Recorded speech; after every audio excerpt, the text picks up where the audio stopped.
sacrifie ses dons de soi, une vraie mère doit penser à elle en dernier.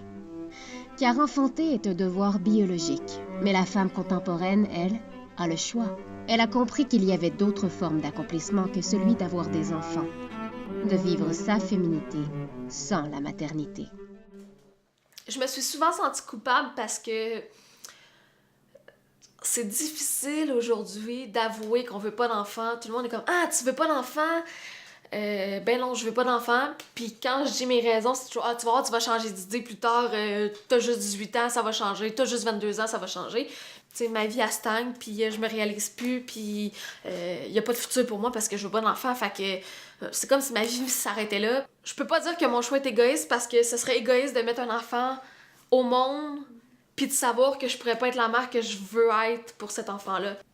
On a été élevés sur une base de tu grandis, tu vas à l'école, t'es diplômé, tu vas au cégep, tu vas à l'université, t'as un conjoint, t'as une maison, t'as des enfants, t'as un chien. Tu sais, un projet de vie qui est supposé être pour tout le monde si on se fie à la société. J'ai l'impression qu'il y a encore des gens que la mentalité est que la femme est née avec un corps qui sert à reproduire, elle doit reproduire. Un homme, par exemple, j'ai jamais ressenti ce préjugé-là envers eux. Puis souvent, j'entends dire « Ah, c'est ma fille, c'est mon gars qui m'a sauvé la vie, qui fait que je suis encore ici aujourd'hui, que je suis encore sur Terre. » Puis souvent, je me dis « Avoir un enfant, c'est de l'amour à l'infini, tu sais, je veux dire, il finira jamais de t'aimer. » Puis, tu sais, souvent, c'est là qu'on se laisse prendre au jeu. Je réalise aujourd'hui que oui, un enfant t'aime pour la vie, mais j'ai pas besoin de cet amour-là nécessairement pour être heureuse puis pour m'aimer moi-même. Ma première grossesse, c'est suite à un viol, je me suis fait avorter. J'ai très peu de souvenirs de ça parce que je pense encore refoulé dans mon inconscient, là. Je m'en souviens pas très bien. Deuxième, troisième grossesse, c'est mes deux petites cocottes, mes deux princesses qui sont avec moi aujourd'hui. La première va super bien, mais la deuxième, elle a beaucoup de troubles pulmonaires chroniques sévères.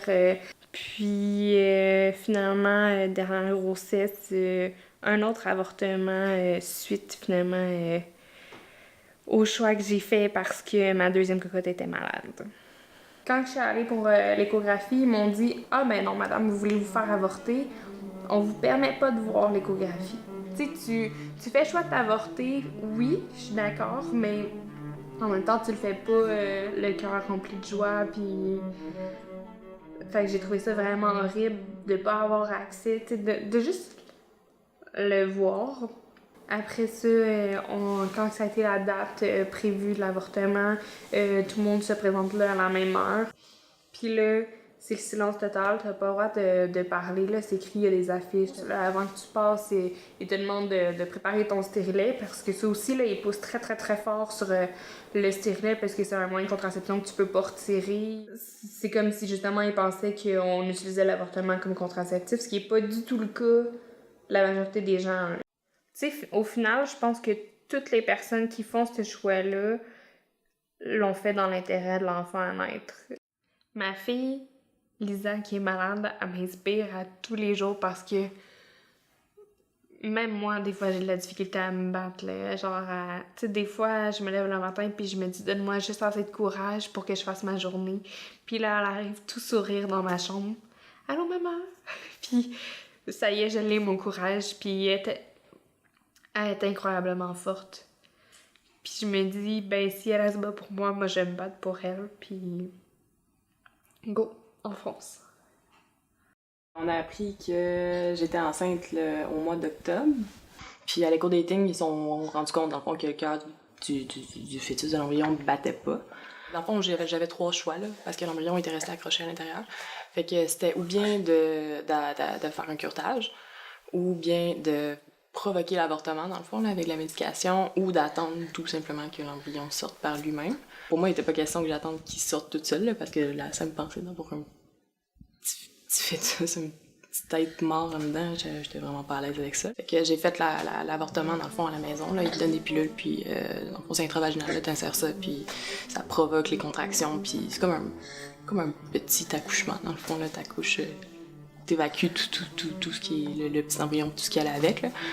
t'es tellement pas censé vivre ça, tu t'attends tellement pas à vivre ça que quand ça arrive, ça a juste par rapport, puis on dirait que tu le vis pas vraiment, là. C'est quand même quelque chose qui aurait pu devenir un être humain, puis c'est quand même un enfant que tu perds, ou en tout cas l'espoir d'avoir un enfant éventuellement dans un futur quand même rapproché que tu perds.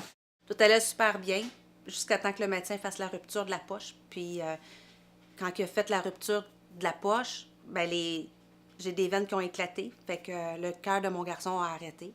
Fait qu'il a fallu que j'aille une césarienne d'urgence. Ça a été long. Il est resté trop longtemps dans mon ventre, sans oxygène. Fait que mon fils, il est mort-né. Puis c'est le pire jour de ta vie. Puis à un moment donné, le médecin est arrivé dans ma chambre. Elle me parlait, je comprenais pas ce qu'elle me disait. Puis dans moi-même, j'ai ri d'en face parce qu'elle avait un gros sourire, la pédiatre. Puis je comprenais rien. Puis là, j'entends que son cœur bat. Voyons non, là, t'es-tu en train de me dire que mon fils est vivant? Elle me dit oui. Elle dit on a bien peur pour son cœur. Son cœur et son cerveau. Parce qu'il a manqué longtemps d'oxygène. Mais moi, j'entends juste que son cœur est reparti à battre. J'entends rien d'autre. Fait que pour moi, écoute, c'est le miracle. Mon fils était revenu à la vie, mais non, le cerveau était trop atteint. Puis le lendemain, ils ont passé des tests, c'est ça. Il restait 1% de cerveau de bon. Puis on l'a fait débrancher, puis il est mort, il y avait 3 jours. 3 belles journées qu'on a passées ensemble. Ma fille, elle comprenait pas, c'est ça, elle avait 5 ans, elle avait hâte d'avoir son petit frère. Moi, j'étais tellement pas là que j'ai pas vu la douleur de ma fille. Pardon. C'est ce qui me fait le plus... C'est une des choses qui me fait le plus mal, c'est de ne pas avoir été là pour ma fille qui avait besoin de moi. Mais dans ce temps-là, moi, j'avais tellement mal que moi, je voulais juste une chose, c'est d'aller rejoindre mon fils. Puis à un moment donné, j'étais au téléphone avec ma mère, puis c'était un soir, j'allais vraiment pas bien. Puis, excusez. Je disais à ma mère au téléphone, je veux juste aller rejoindre mon fils. Marc-Antoine, il a besoin de sa mère, il est toute seule l'autre bord. Puis elle me dit, ben voyons, Nick, t'as ta fille? Ben j'allais son père, elle. Mais mon fils, lui, il est tout seul. Marc-Antoine, il est tout seul, il a besoin de moi. Je vais aller le rejoindre.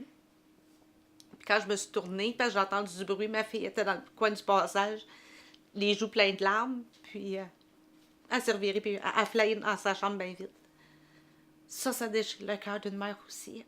Mais c'est ça, Marc-Antoine est décédé il y avait 3 jours, mais pour moi, Marc-Antoine n'a pas 3 jours. Marc-Antoine a 13 ans. Fait que pour moi, il évolue, il vieillit. Puis j'y parle tous les soirs quand je me couche. Fait que j'en ai profité le petit peu de temps que j'ai eu, puis je remercie le bon Dieu de m'avoir donné ce temps-là. Puis ça, c'est important. C'est d'apprécier ce qu'on a eu. De pas juste regarder, c'est la mort qui s'en vient, mais de regarder ce qu'il nous apporte. Puis, pour moi, c'est important pour mon cheminement de voir ce que mon fils m'a apporté. Même si devenir maman est une grande aventure qui peut comporter beaucoup de risques et de grandes peines, il faut continuer d'embrasser l'incertitude parce que les enfants sont notre plus grande richesse. Ça vaut la peine d'être maman ou d'être parent, en fait, là, parce que il y a tellement de raisons, en fait. Ils nous surprennent tout le temps. Il y a comme un sentiment de fierté qui naît. On dirait qu'on a des projets de vie, on a des rêves. Puis quand on a nos enfants, c'est plus nos rêves à nous qu'on veut vivre, c'est les leurs. N'est-il pas incroyable que le corps de la femme est un cocon dans lequel d'autres humains poussent pendant 9 mois? Que les femmes partagent leur corps avec une autre petite âme avant de mettre toute leur force et leur énergie à le mettre au monde? En elles repose l'univers. Une infinité de possibilités. L'improbabilité que 2 minuscules cellules se rencontrent et créent à elles seules ce qui deviendra un être unique, jamais plus reproduit de cette même exacte manière. À la claire fontaine, à la ramener, j'ai couru un misère, je suis bien béni. Il y a longtemps que je t'aime, jamais je t'ai oublié.